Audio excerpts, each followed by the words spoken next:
People often say, "Oh, you were so courageous and fearless," and I have to laugh because that is not the case at all.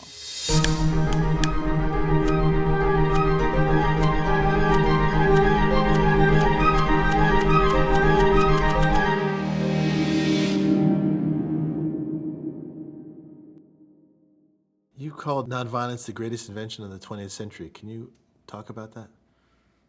Nonviolence, well, I'll put it this way. There is no greater invention of the 20th century than nonviolence, because it allows us to fight warfare without violence. It gives us a method of making social change without killing and maiming our fellow human beings. If we can evolve it provides us with the opportunity to evolve a step higher as human beings into a more advanced species. Because what we do now, with all the wars and the killing and the maiming, and as soon as somebody does something that we disagree with, the immediate reaction is, well, let's kill them or let's fight them, without stopping to find out their side of the story. Nobody, no group of people, no country of human beings is perfect. And it seems to me that it would just be more logical and less primitive if we said, okay, what's their position? What's our position? And tried to come to a civilized resolution of problems rather than being so quick to fight. In fact, I'm really disappointed that in this country, some of our national leaders, if they show an inclination to think or talk before they're ready to fight, they get severe criticism from other politicians. That's backwards. That's uncivilized. I hope that as a result of what Gandhi did and what we have developed in the Southern Civil Rights Movement in the 60s, I hope we can be better than that. It takes a lot of courage to be nonviolent in the face of violence. For example, you in the lunch counters. I get really amused because people often say, "Oh, you were so courageous and fearless," and I have to laugh because that is not the case at all. I was fearful from beginning to end. I remember having a class that was just before we sat in, typically. And I think that's the only time in my life that the palms of my hands sweated. But I used to be so fearful in that class. Sitting at a lunch counter with people behind you that you cannot really see, but you know that they're a threat to you, is pretty scary. That's one of the things that really bothered me. We were able to summon the courage necessary because segregation was so horrible, so demeaning, so insulting, so degrading, that the choice was to carry out this nonviolent movement successfully and eliminate segregation, or to tolerate it. I think by 1960, Black people were so fed up with segregation. I remember that we said, whatever it takes, we're going to do it. If the path towards eliminating segregation goes through the jailhouse, we'll do it. If it means getting beaten up, we'll do it. If it means risking and even losing our lives, we'll do it. Nobody wanted to suffer or be injured or killed. But the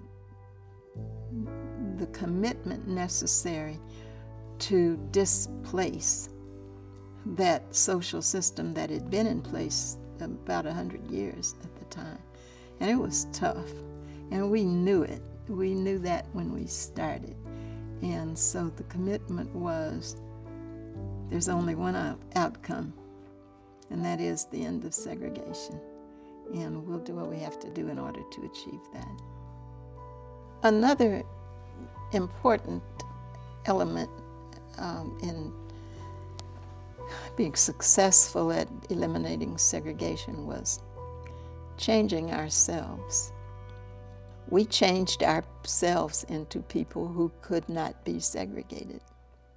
And once you change yourself, the world has to fit up against the new you. That presented a different set of options to the Southern white races. They had to actually kill many of us, or they had to desegregate, because they could no longer segregate us. We wouldn't let them. Could you tell us about the first time you met Dr. King and under what circumstances? The first time I met Martin Luther King was in Nashville, Tennessee in 1960. Lunch counter sit-ins were going on to desegregate lunch counters and restaurants in Nashville. And he came to give a speech in Fisk University's gymnasium. I was a student at Fisk at the time, and many students from Fisk and from about 5 or 6 universities in the Nashville area were participating in the sit-ins. He gave a speech. I was in awe of him, like everyone. We met him personally, particularly those of us who were in the sit-in movement. You're so instrumental with the Selma March. Can you talk a little bit about convincing King to take on Selma or to join this fight? The day 4 little girls were murdered in the 16th Street Baptist Church in Birmingham, my husband at the time, James Bevel, and I were in Edenton, North Carolina. SCLC had a voter registration project going on there. It was a Sunday, and he came into the living room and told me about the murder of these little girls. We were both crying, really, and we decided that an adult man and woman could not allow 4 little girls to be murdered and do nothing about it. We felt confident that if we tried, we could find out who had done that crime and make certain that they were killed. We felt that that was one option that we had. Option 2 was that we get the right to vote for blacks in Alabama. And in that way, they could better protect their children.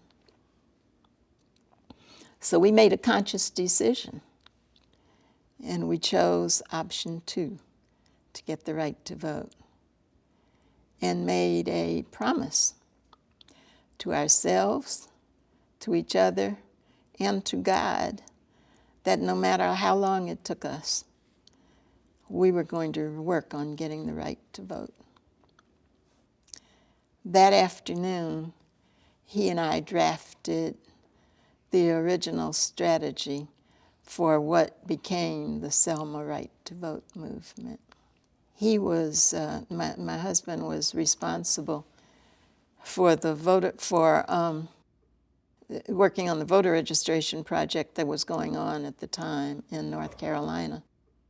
So it became my job to present the draft of a strategy that we had written to Dr. King. Dr. King's initial reaction was kind of, "Oh, Diane, get real."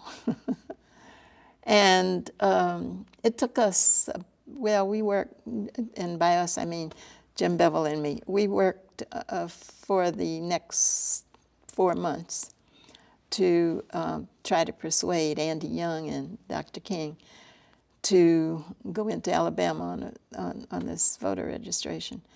Andy was the executive director of SCLC at the time. And we were not successful in persuading them. So Bevel was the director of direct action. And he and I decided that he should take a few of his direct action staff and go into Alabama and start working. He could have been fired for insubordination, but we felt if he could not get fired for a couple of months, the organization in Alabama, the Alabama people would ask Dr. King to come over, and that's what happened. Were you surprised at the eventual passage of the signing of the law? I did not know exactly what form it would take, but I was not surprised at blacks getting the right to vote in the South, because Bevel and I were not going to stop working on it until it happened, or until we died, or something. So it was not a surprise. Tell us about the moment when you knew there was victory and then you felt that you had succeeded. Empowered. Success of projects like actually achieving the right to vote was satisfying from a deep place. Segregation and the being deprived of rights that belonged to us was such an outrage. And to be able to organize people who needed and wanted a way to express themselves and wanted a way that they could make change was success in things like that was profound. This idea of nonviolence was questioned by lots of people, including yourself. Can you talk about your decision to leave SNCC and your journey away from nonviolence and back to nonviolence? I grew up in this violent society, and I stayed with those nonviolent workshops in Nashville for one reason, and that was it was the only game in town. There was no other organization trying to eliminate segregation. I really doubted that nonviolence would work, but I also could not just do nothing about segregation. I found it so humiliating. Blacks could not use public libraries, swimming pools, hotels, motels, restaurants. It was possible for blacks to buy food at a downtown restaurant, but you couldn't sit down and eat. You had to take it on a carry-out basis. So if you went to downtown Nashville during the lunch hour, the blacks that worked in the downtown area would be sitting along the curbs, along the alleys, eating their lunch that they had either brought from home or purchased on a takeout basis from a local restaurant. When I obeyed segregation rules, I felt awful. I felt like I was agreeing that I was too inferior to use the accommodations that the general public used. So my commitment was to eliminate segregation. The Nonviolent workshops were the only organization that I could find that the only people trying to do something about eliminating segregation. So we had the success of the first couple of years, the lunch counters and restaurants and freedom rides. And then the violent poetry was surfacing, and people who did not believe in nonviolence. And at a certain point, I thought, well, of course, violence is more powerful than nonviolence. And I decided I wouldn't be nonviolent. Well, about a year passed. The only thing that I had done was read a lot of poetry, have a lot of conversation about how blood had to flow in the street. And I had not been to the rifle range. I had not learned to make a bomb, or let alone use one. I had come to the conclusion that you'd have to be kind of stupid to do illegal things with people that you did not know well. Therefore, it was not possible to build a mass-based movement using violence. And when I looked back on that year, I decided that I personally was more powerful using nonviolence. So I came full circle and moved from using it as a tactic to using it as a way of life. Because it makes sense in so many ways. Usually when people carry out violent movements, they're really trying to achieve something good, achieve a better world. And you don't do that by harming people. If you kill somebody's friend or brother or child or mother or father, it's not going to create good feelings and brotherhood and sisterhood and harmony like people would prefer. Very often, when there's violence, the press will cover the violence and ignore the issue. Did your return to nonviolence was that the natural leap to the anti-war movement and your feelings about Vietnam? And can you talk about that? I remember seeing a photograph of a Vietnamese woman. She was holding a baby. Baby looked like it might have been a year and a half, something like that. And part of the baby's flesh was torn away. And exposed flesh was in that photograph. And the expressions on the child's and the woman's face expressed such agony. And I was a young mother at the time, and I really identified with her and how I'd feel if something like that happened to my child. And I decided that if I had the opportunity to help, I would. By that time, I had learned, because of the civil rights movement and nonviolence, that blowing apart the bodies of people's babies with bombs was not the way to solve human problems. Not long after that, there was an invitation from the Women's Union of North Vietnam for 4 American women to travel to Vietnam on a fact-finding mission.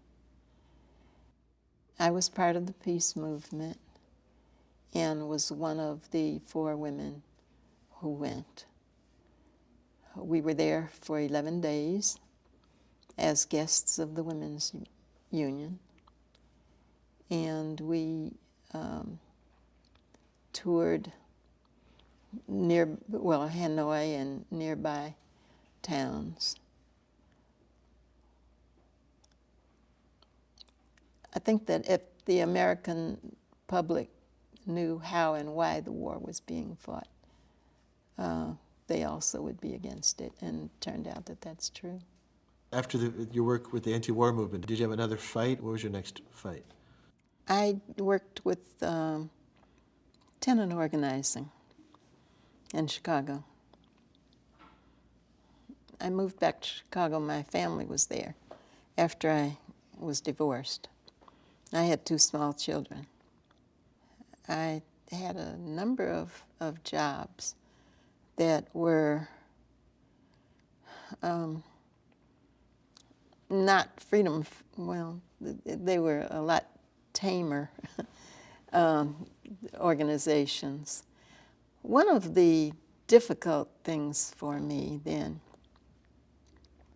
was making the transition from having been in the South. For example, in Nashville, the Central Committee was approximately 30 students and 2 ministers. And part of our nonviolent training was that if one person is getting severely beaten, a way that you can try to protect them is putting your body between them and harm, especially if there's more than one person, but even if there's just one person.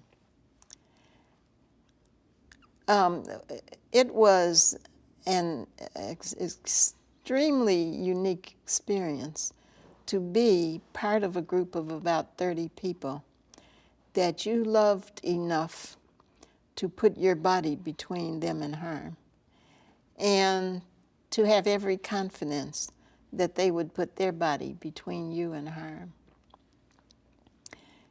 And that was the relationship that existed in Nashville in the Central Committee. And these were the people who were giving guidance to the sit-in movement there. When I came to Chicago, I was working with organizations where people were not nearly so committed. For example, I was doing tenant organizing for a particular organization. And oh my goodness, they had so many reports that were needed. There was the funding agency that I had to do a report for. I had to do a report for the board of directors of that organization. I had to do a report for the board that was in charge of my project, and I had to report to the executive director. And he was always upset because I would get reports in late sometimes. And one day, in utter exasperation, I said to the executive director, who was my boss, I said, if I just got all my reports in on time and never got in the field and worked with tenants, you'd be satisfied, wouldn't you? And he said, yes, yes, I would. please. That was such a contrast from working with people who were so committed and to the issue as well as to me personally and me committed to them, that it was just hard for me to make that adjustment. When you tell people to be nonviolent and social change, do you find that, is that message as receptive today as you think it should be? I'm a patriot. I really think that we no longer have a government of the people, by the people, and for the people. I think now we have a government of the corporations, by the corporations, and for the corporations. I'm troubled that we no longer have a free press.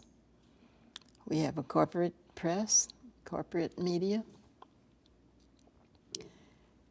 The Supreme Court has ruled with Citizens United that it's legal for wealthy people to buy politicians. I think we're in a serious place when it comes to the country that our children and grandchildren and great-grandchildren will inherit. And it's up to us to determine what that country will be like. When citizens see the roof leaking in their living unit, if they live in an apartment, they call the maintenance crew. If they live in their own home, they call a plumber. Because they know that if that leak is neglected, that eventually the living unit will become uninhabitable. It's remarkable that people don't understand that that principle is true also of a society, of a country, of a state, of a city, and of a community. The societies don't collapse in a single day or a single year. They collapse over a period of time with millions and millions and millions of flaws. And the flaws are when citizens see something wrong. If you work for a company and you know they're dumping toxic waste in a nearby stream or lake, and you do and say nothing, that's contributing to, that's like a leak in the ceiling. That's contributing to the fall of this country. If you work in a court and you know that a judge is taking bribes, that's contributing to the downfall of our justice system. And on and on. And right now, all of our systems are imploding. How many American citizens sit in a quiet corner sometime and say, how do I want the education system in this country or in this state or this city to be? How do I want the economic system here to be? Now, if you don't do that, why would you be surprised when somebody else builds the systems the way they want them, to your detriment? When the G20, or the numbers change depending on how many governments are represented, but when those summits meet, you know from the beginning they are not going to be making decisions to benefit you.